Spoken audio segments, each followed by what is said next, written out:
Lower Sharpham Farm is an organic farm on the Sharpham estate which is managed by Ambios Ltd for nature and learning.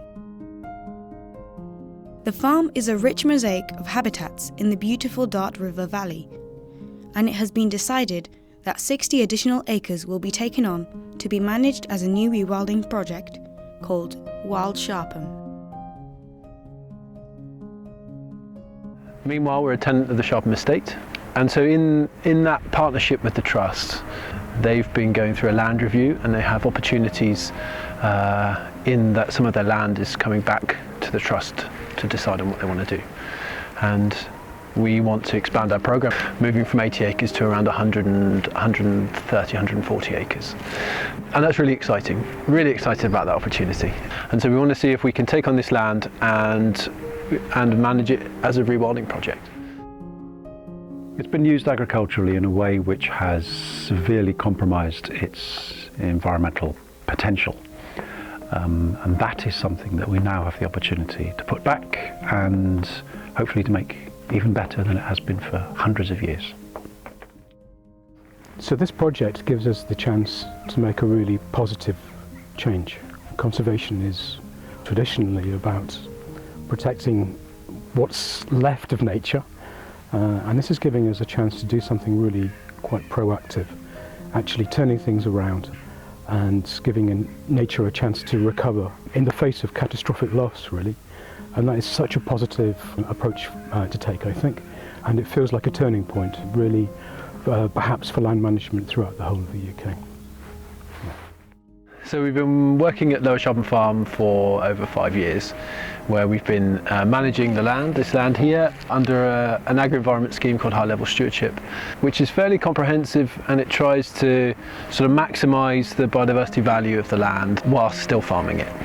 And that looks like, that sort of comes out in lots of different ways. Majority of our farm is permanent pasture. You can see our belt of Galloways behind us here, and it's about grazing and the right grazing regime. And there's a few other elements to it as well, about woodland management or hedgerow management and things like this. The term rewilding is greatly disputed by conservationists. Rewilding is an approach in which the choice of land management allows nature to restore itself.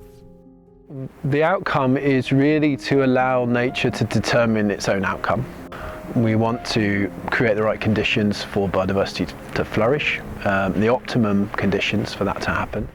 So what we're really looking to achieve here, I think, is to allow natural processes to develop a full range of structures, complexity across the land.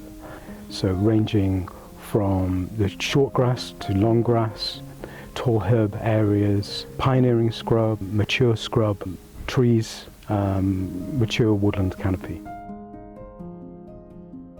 One of the educational courses on Sharpham Farm is the 12-week Nature Conservation Traineeship, in which international students can live on the farm and learn about nature conservation in a practical way.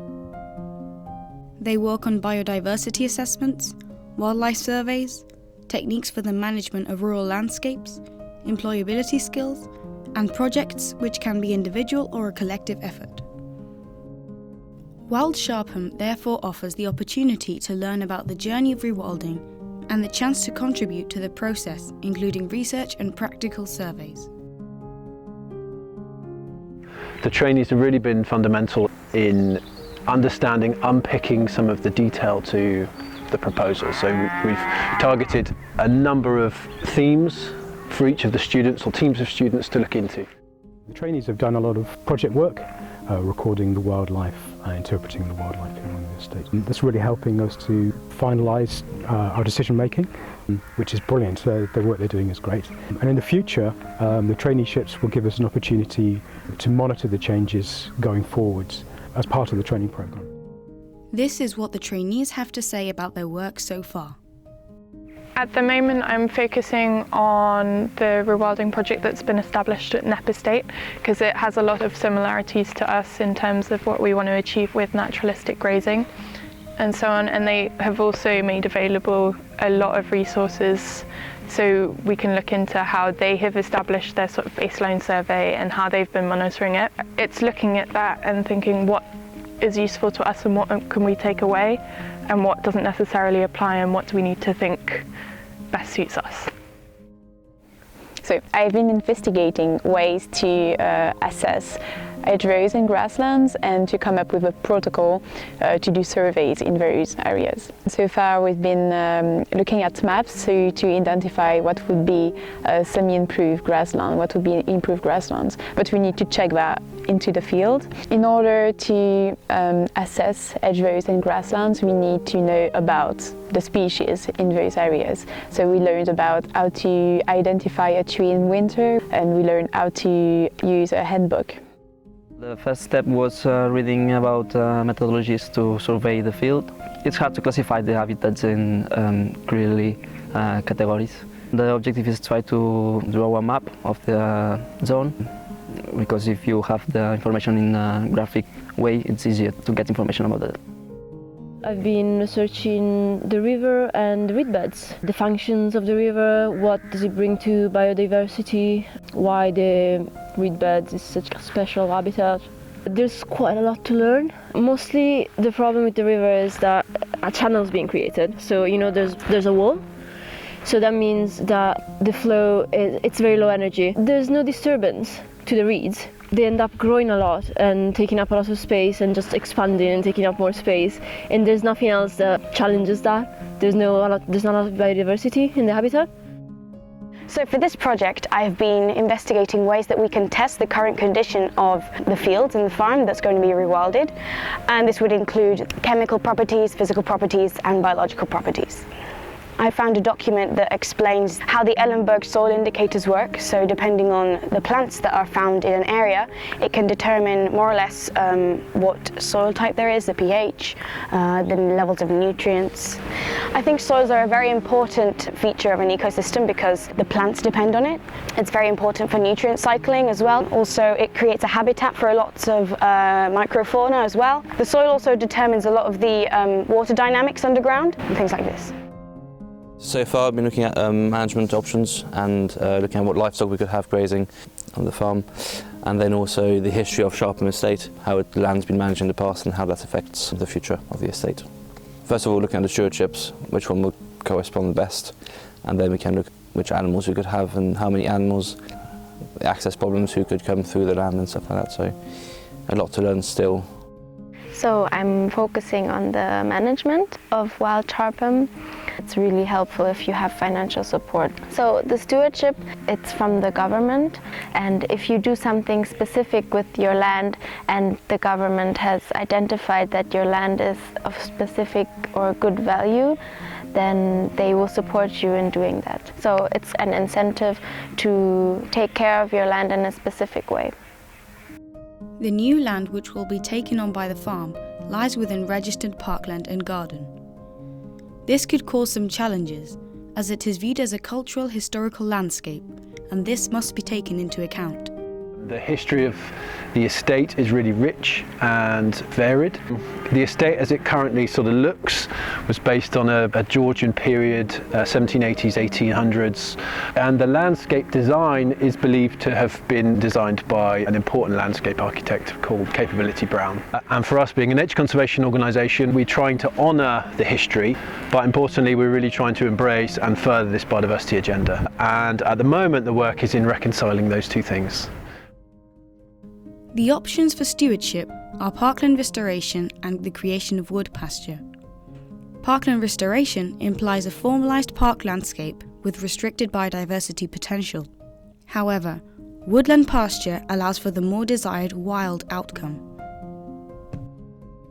What we're aiming to achieve at the moment is to orientate the management towards wood pasture. So quite a naturalised version of a parkland landscape. We will see much better biodiversity gains through carrying out this kind of management and through stewardship. So we will need to produce a management plan which details precisely the proposals, and we will come to an agreement with Natural England. But regardless of the stewardship agreement and categories, certain management factors will be crucial to allow nature to express itself. In terms of how to manage it, the key thing to do is to withdraw most of the grazing impact.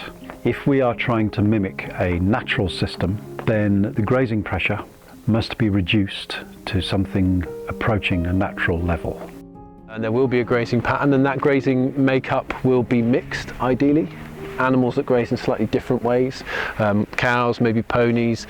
We have deer in these woods. Other rewilding projects have used pigs to turn up the turf, to open up the soil, to allow pioneering species to come in. Wild Sharpham is a great opportunity for Lower Sharpham Farm to expand the public engagement value of the estate and involve many different groups of people. We're trying to involve as many people as we can in this project. We're forming it around our 12-week traineeships. We've just heard news for some funding we've got from the lottery, so that will facilitate opening up a volunteer day to the Totnes community to come and get involved in it all. There are events. We're hoping to run an annual BioBlitz where people will come and help us survey the land on an annual basis to gather a data set. And I think for us to be able to tell the story of change through applied monitoring and survey work will be really useful. And who else we can bring in to help with that?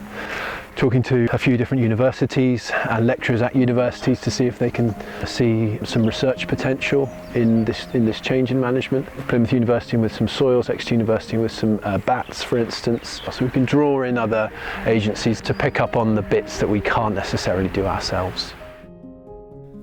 Because of its beauty and its location near Totnes, the land is already heavily used by the public through cycle paths, footpaths, mindfulness retreats, etc. Overall, the potential of the project is huge and can ultimately help restore the wildlife in the area in the long term.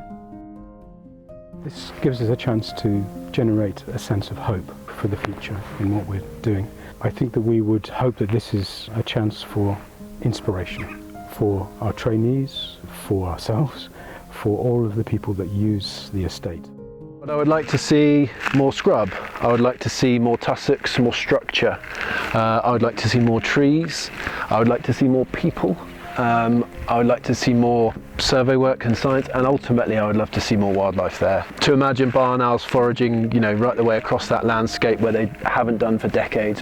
To see cell buntings nesting in the hedgerows, to see the deer welcomely roaming through that landscape, grazing on the pasture land, and so on and so forth. So I think there's an element of sort of modelling a different management regime and then sharing that with other audiences to ensure that the benefit can further to a much greater sort of impact. If you can do it here, given the cultural sort of challenge and all these other layers of complexity, then you can do it anywhere. This is a huge opportunity to give people a connection with a wilder landscape and to set an example for a progressive form of land management, embracing a different perspective on the world and its priorities.